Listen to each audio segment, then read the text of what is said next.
Good afternoon.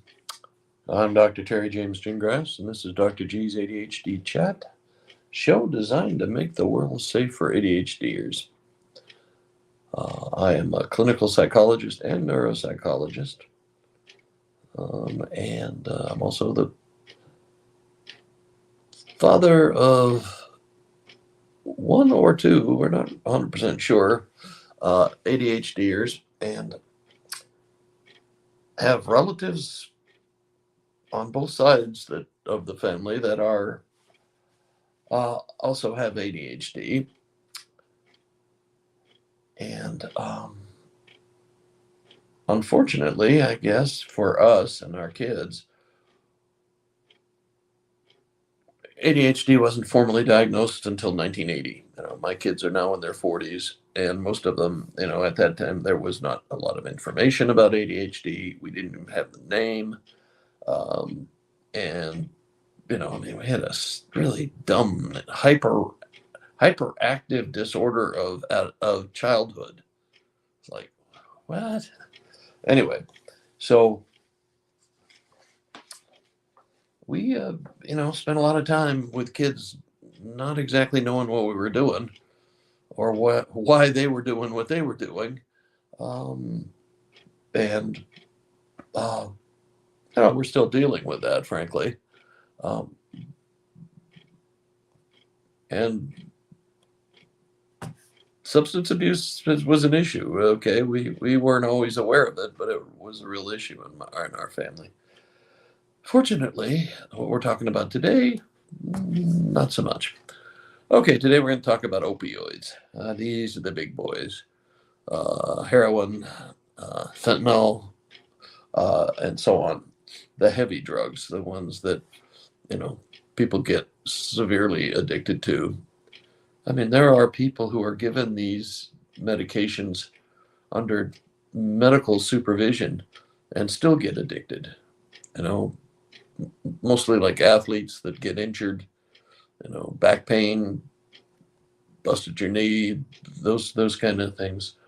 We're fairly routinely given strong opioids to better tolerate the pain.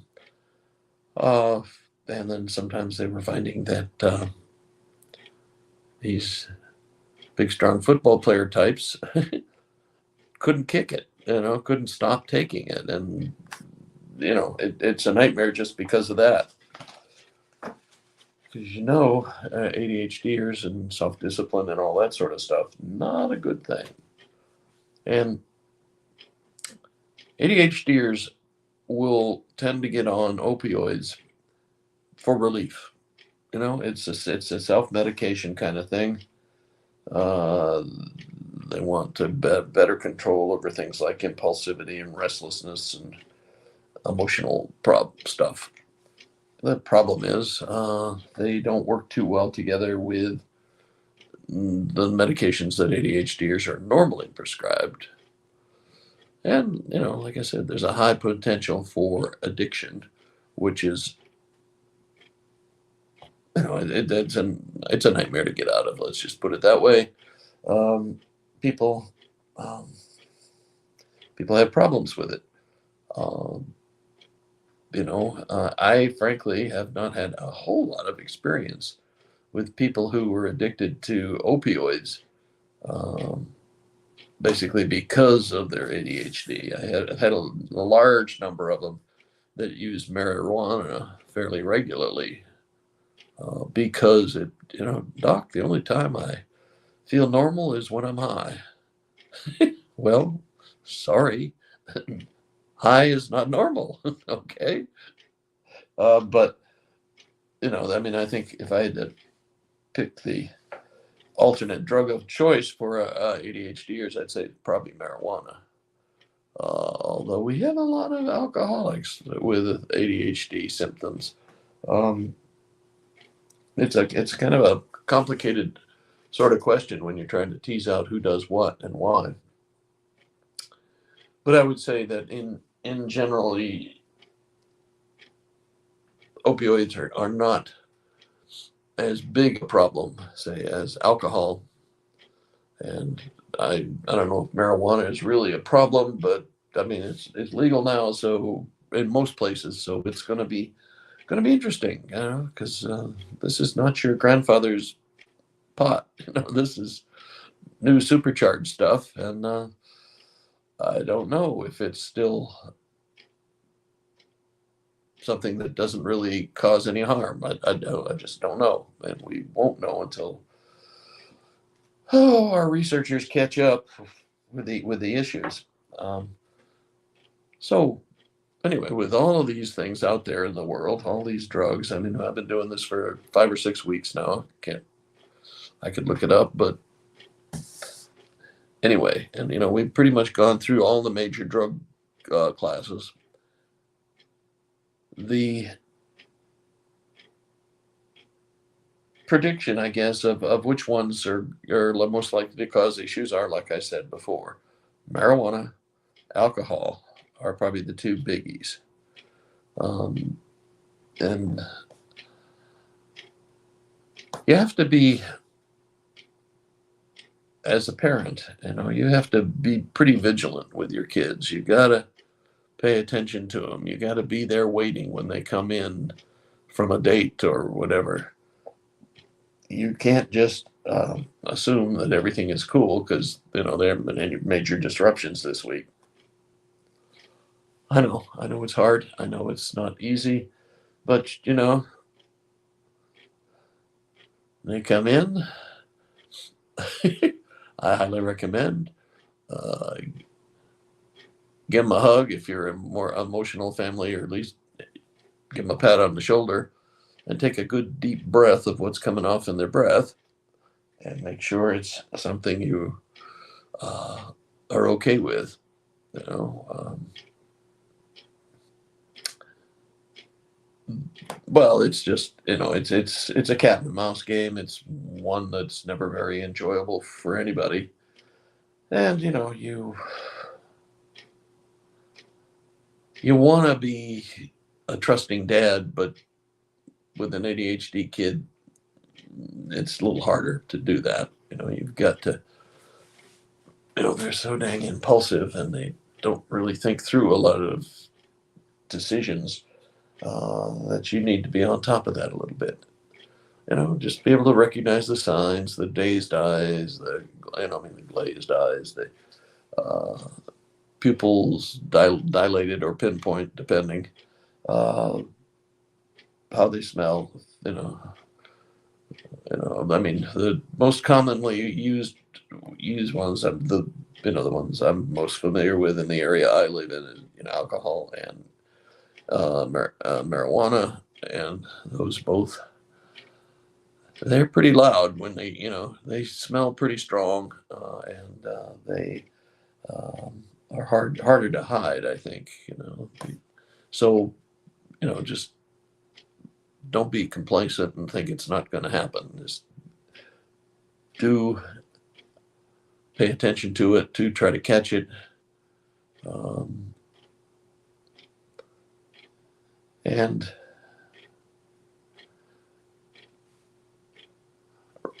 I think room searches and all that stuff are, you're starting to feel like a warden in your own house, but sometimes you got to do that too.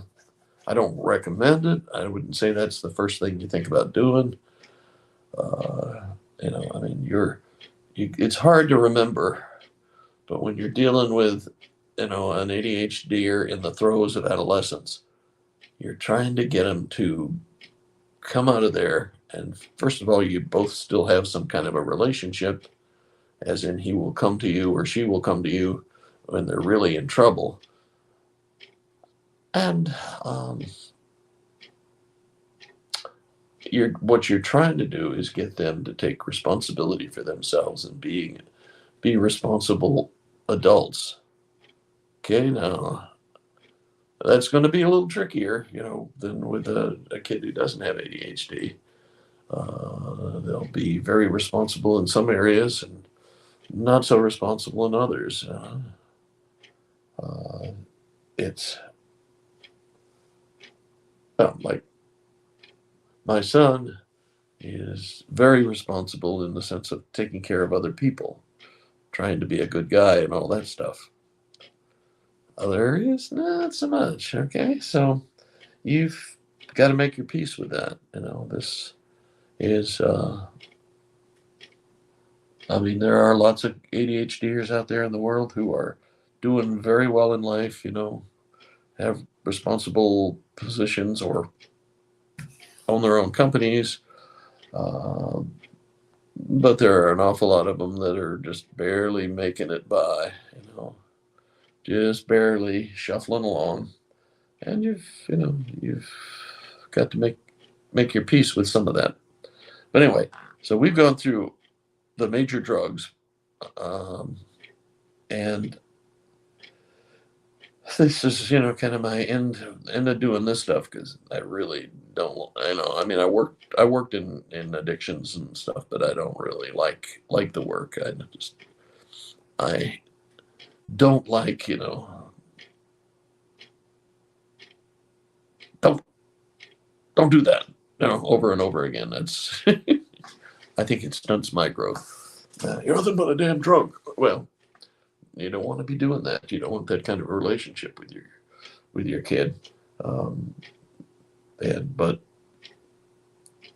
you've got to do what you need to do to deal with it, and you've got to keep the rest of the family safe.